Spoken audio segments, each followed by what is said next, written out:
Hello दोस्तों, कैसे हैं आप लोग। आज मैं जो वैकेंसी डिस्कस करने वाला हूँ, ये वैकेंसी आई है बैंक नोट पेपर मिल इंडिया प्राइवेट लिमिटेड में। तो बेसिकली ये कोई प्राइवेट कंपनी नहीं है, पहले मैं बताता हूँ, ये गवर्नमेंट कंपनी है और ये एक जॉइंट वेंचर है SPIMCIL का एंड BRBNMPL का।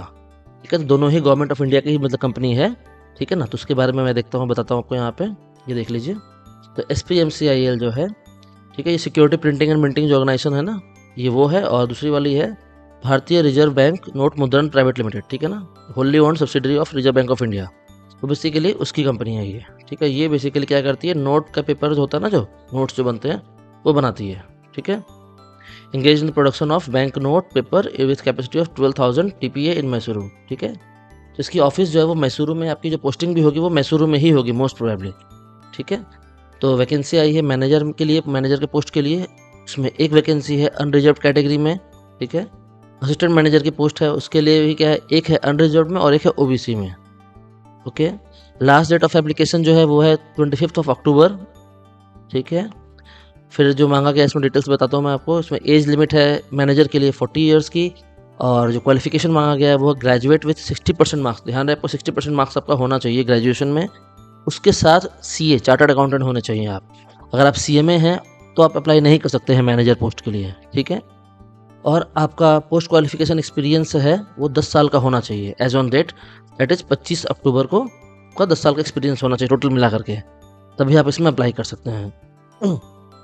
ठीक है, और ये ग्रेड बताया गया एम्प्लॉय का, कौन कौन अप्लाई कर सकता है। अगर कोई गवर्नमेंट से है तो वो किस लेवल पे हैं वो अप्लाई कर सकते हैं, और जो प्राइवेट से हैं तो उसका CTC मिनिमम 10 लाख का होना चाहिए, वो बताया गया इसमें। ठीक है, नेम ऑफ द पोस्ट फिर है असिस्टेंट मैनेजर। ठीक है, तो असिस्टेंट मैनेजर के लिए 2 वैकेंसी आई है, एक है अनरिजर्व्ड में और एक है OBC कैटेगरी में। मैक्सिमम एज लिमिट है 30 ईयर्स। इसमें क्या बोला गया है कि ग्रेजुएशन होना चाहिए 60% के साथ में, और साथ में CA या CMA दोनों चलेगा इसमें। ये समझ लीजिएगा, वो ऊपर भूल नहीं गए हैं वो लोग। ठीक है ना, उनको पता है कहाँ पे किसको लेना है। ओके, तो उन्होंने वैसे ही पोस्ट किया है, तो ऐसा नहीं कि वो ऊपर भूल गए होंगे और यहाँ ऐसे पोस्ट किया, नहीं। कोई भी नोटिफिकेशन बनता है तो बहुत बार एग्जामिनेशन होने के बाद बनता है ये नोटिफिकेशन। ठीक है ना, बहुत बार क्रूशियली वो लोग चेक करते हैं, उसके बाद ही बनता है नोटिफिकेशन। ठीक है,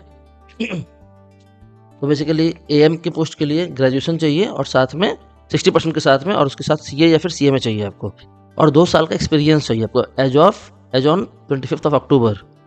और आर्टिकलशिप का जो एक्सपीरियंस होगा वो काउंट नहीं होगा आपका इसमें। ठीक है, नेक्स्ट चलते देखते हैं क्या और रिलेवेंट इन्फॉर्मेशन है हमारे लिए। तो जो एप्लीकेशन फ़ीस है वो बेसिकली आपका 800 रुपीज़ लगेगी अगर आप जनरल हैं और OBC में आते हैं। अगर आप SC ST कैंडिडेट हैं तो आपका फ़ीस लगेगा 300 रुपये। ठीक है, और अब PWD कैंडिडेट है तो भी 300 रुपये लगेगा आपका। PWD का मतलब होता है basically person with benchmark disability. ठीक है, और जो पे स्केल मिलेगा आपको, सैलरी जो होगी, बेसिकली क्या हुआ कि बैंकिंग में अभी ना पे रिवीजन हो चुका है।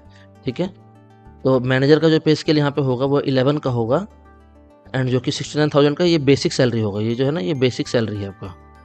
ठीक है, तो बेसिक के ऊपर आपको पता है DA मिलता है, HRA मिलता है, बहुत सारा अलावेंस होता है, वो देखिए नीचे लिखा हुआ है। और असिस्टेंट मैनेजर का पे लेवल 8 होगा।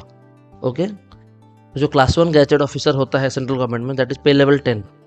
ओके, उसके नीचे ग्रुप B आ गया है ये, तो ये बेसिकली ग्रुप B सर्विस हो गया है। और ये जो मैनेजर का है ये ग्रुप A सर्विस हो गया है इसमें। ठीक है, और पे लेवल 11 है इसमें। तो इसके अलावा क्या मिलेगा आपको, बेसिक के अलावा क्या मिलेगा और भी बेनिफिट। तो in addition to basic you will get और dearness allowance at the rate 53% at present. ये बढ़ता है 6 महीना पर। ठीक है ना, जहाँ पे CDA का पैटर्न फॉलो होता है और जहाँ IDA का पैटर्न फॉलो होता है पे स्केल के लिए, वहाँ पे साल में 4 बार मतलब DA चेंज होता है। ठीक है, HRA हो गया, HRA मिलेगा आपको 20% का मैसूरू के लिए। इसके अलावा और भी क्या क्या बेनिफिट्स और पर्क्स हैं देखिए। तो PF मिलेगा, ग्रेचुटी है, इंडोर मेडिकल इंश्योरेंस है, अदर आउटडोर मेडिकल रिम्बर्समेंट है। ठीक है, LTF है, फिर आपका children medical education allowance, washing allowance, furnishing allowance. ठीक है, बेसिकली क्या होता है 3 साल 5 साल के गैप में कई ऑर्गेनाइजेशन में थोड़ा सा डिफरेंट रूल्स होता है इसका। आपको घर में फर्नीचर के लिए भी पैसा मिलता है आपको कंपनी से। ठीक है, इंटरेस्ट सब्सिडी मिलेगा अगर आप हाउसिंग लोन लेते हैं तो, कैंटीन फैसिलिटी मिलेगा, कन्वेंस का रिम्बर्समेंट है, परफॉर्मेंस लिंक्ड पे इंसेंटिव है, मतलब आप जो काम करेंगे आपका साल में रेटिंग होता है आउट ऑफ 100, तो 90 एंड अबव होगा तो उसको उसके लिए ना इंसेंटिव मिलता है, लाइक बोनस होता है बेसिकली। ये इसको आप बोल सकते हैं जैसे प्राइवेट में होता है ना वेरिएबल पे, तो it is a kind of variable पे, परफॉर्मेंस लिंक्ड इंसेंटिव, कहीं कहीं इसको PRP बोलते हैं, परफॉर्मेंस रिलेटेड पे। ठीक है,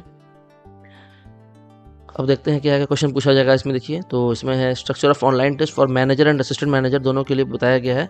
कि लॉजिकल रीजनिंग, क्वांट्स पूछा जाएगा और इंग्लिश पूछा जाएगा, ठीक है। 30 मार्क्स का होगा ये, और 50 मार्क्स का सब्जेक्ट का नॉलेज पूछा जाएगा आपसे, ठीक है।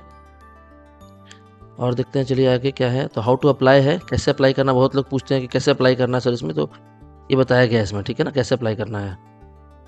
तो देखिए how to fill the form है, कि आपको इस वेबसाइट पे जाना है। एक्चुअली में इसी नोटिफिकेशन के लास्ट में एक बटन दिया हुआ है, वहाँ पर क्लिक करेंगे तो डायरेक्टली आप साइट पे चले जाएंगे, ठीक है। तो बेसिकली ये हो गया। तो इस वेबसाइट पे जाना है, स्टेप बाय स्टेप आपको बताया गया है कैसे फॉर्म भरते हैं। तो आप पूरा नोटिफिकेशन को, मैं जो वीडियो बना रहा हूँ पूरे वीडियो को ध्यान से देखिएगा। ये नहीं कि आपने अगर 2 मिनट देखा तो फिर आप मतलब, ठीक है ना, फिर बाद में प्रॉब्लम होगा कि भाई कैसे कर, क्या करना है आपको। आप पूरा देखिए ताकि कोई दिक्कत ना हो आपको समझने में, ठीक है। स्टेप बाय स्टेप बताया गया, इसको आप पढ़िएगा लाइन से। न्यू कैंडिडेट अगर कोई है तो कैसे करना है, तो उसको बताया गया प्रॉपर। इसमें मैं दिखाऊंगा अभी थोड़ा सा आपको अभी कैसे करते हैं इसको, कि कैसे फॉर्म भरते हैं। एसेंशियल डॉक्यूमेंट क्या क्या लगेगा वो बताया गया है, ठीक है। सेव करते जाइएगा अपने एप्लीकेशन को, ठीक है ना। फोटो में क्या क्या लगेगा, क्या डायमेंशन होना चाहिए, क्या केबी होना चाहिए, वो बताया गया कि जेपीजी में होना चाहिए, 50 केबी के अंदर होना चाहिए। तो ये आप देख लीजिएगा, जब आप फॉर्म भरेंगे आपको वो लिखा रहेगा। और साथ में आपको इसमें हैंड रिटन डिक्लेरेशन भी अपलोड करना है। आपको इसमें हैंड रिटन डिक्लेरेशन में क्या लिखना है आपको, वो इन्होंने बताया है। This should be your sentence basically, जो आपको लिखना है, ठीक है ना। आई योर नेम, आपका नाम लिखना होगा, फिर ये पूरा यहाँ तक लिखना है आपको, फिर उसको साइन करना है आपको। एंड ध्यान रहे, सिग्नेचर या handwritten declaration in capital letter shall not be accepted, ठीक है। तो आपको नॉर्मल जैसा लिखा गया है इसमें रनिंग लेटर में, आपको वैसे ही लिखना है इसको, ठीक है। तो मैंने बता दिया फीस जो है वो 800 रुपये का है, ठीक है। फिर उसके बाद आपको एप्लीकेशन को सेव कर लेना है अपने कंप्यूटर पे, एंड उसको प्रिंट कर लीजिएगा, बिकॉज कल को जरूरत पड़ेगा आपको इसका। अगर आपका सिलेक्शन होता है तो आपको लेके जाना पड़ेगा वहाँ पे डॉक्यूमेंट वेरिफिकेशन के टाइम पे, ठीक है।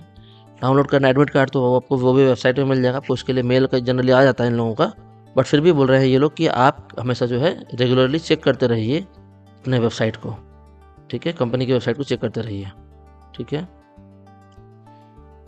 जनरल इंस्ट्रक्शन क्या है कि prescribe qualification and experience are minimum, मतलब ये तो होना ही चाहिए। And mere position of the same does not entitle a candidate to be called for an online test और interview. Management reserves the right to reject any application without any assigning any reason and to raise or relax the standard of specification depending upon response, ठीक है। तो ये था basically. और ये देखिए last में जो बताया गया ना, canvassing in any form will be disqualification. आपको कहीं से कोई जुगाड़ नहीं लगाना है जॉब के लिए, जो लगाएंगे तो आप वो प्रॉब्लम होगा आपके लिए, ठीक है। तो ये बेसिकली बटन है, ठीक है ना, कि जहाँ से आपको ये आपको मिलेगा बेसिकली, ठीक है, एप्लीकेशन। तो इस पर अगर आप क्लिक करेंगे, यहाँ पे ऐसे करके क्लिक करते हैं अगर आप, तो आपको ये ऐसा खुलता है वेबसाइट, ठीक है। तो यहाँ से आपको जाना न्यू कैंडिडेट, अगर आप हैं तो न्यू कैंडिडेट में जाकर के आपको क्लिक करना है। और अगर फिर उसके बाद आप सेकंड टाइम में फिर आपको आना है यहाँ पे ऑलरेडी लॉग्ड इन कैंडिडेट, तो यहाँ से फिर आपको आगे का प्रोसेस फॉलो करना है। सो ये था पूरा, मतलब था कि इसमें अगर कोई क्वेरी हो तो आप पूछ सकते हैं मुझसे, कमेंट कर सकते हैं आप।